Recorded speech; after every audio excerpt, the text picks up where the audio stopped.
Saudara, Anda menyaksikan breaking news Kompas TV. Yang saat ini terjadi adalah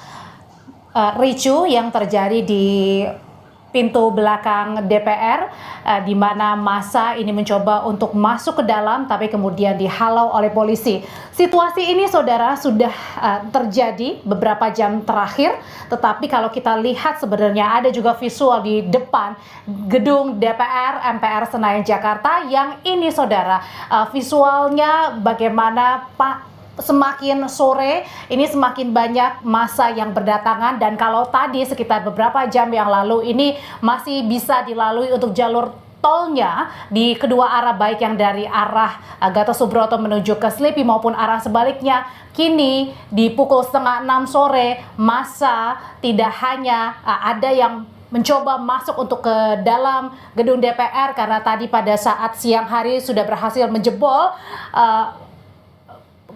pintu samping dari gedung MPR DPR Senayan Jakarta, tetapi juga saat ini massa memblokade jalur tol di kedua arah, baik yang dari arah yang kemudian di dua arah dari arah Gatot Subroto menuju ke Selipi maupun arah sebaliknya. Nah, saudara, sejak pagi hari memang kita sudah melihat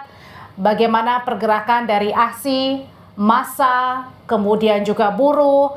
mahasiswa, dan juga termasuk artis, komika, selebritas juga yang turun menyuarakan aksinya untuk menolak revisi Undang-Undang Pilkada.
Iya, saudara, ini adalah visual yang Anda lihat, saudara, dari beberapa sisi di sekitar gedung DPR MPR Senayan Jakarta. Tetapi yang saat ini Anda saksikan ini adalah beberapa area sisi depan maupun samping di sekitar gedung MPR DPR Senayan Jakarta. Meskipun tadi pagi Wakil Ketua DPR RI Sufmi Dasko Ahmad sudah mengetok palu menunda rapat paripurna revisi Undang-Undang Pilkada karena memang pada saat tadi pagi ini tidak mencapai quorum, hanya ada sekitar 87 anggota DPR yang hadir pada saat rapat paripurna, maka diketok palu untuk ditunda. Nah, tapi kemudian tidak membuat massa kemudian untuk mengundurkan diri untuk kemudian pulang begitu ya, untuk melanjutkan kembali aktivitas. Tapi meskipun ada penundaan, massa tetap berada di sekitar area dari gedung MPR DPR Senayan Jakarta untuk tetap menyuarakan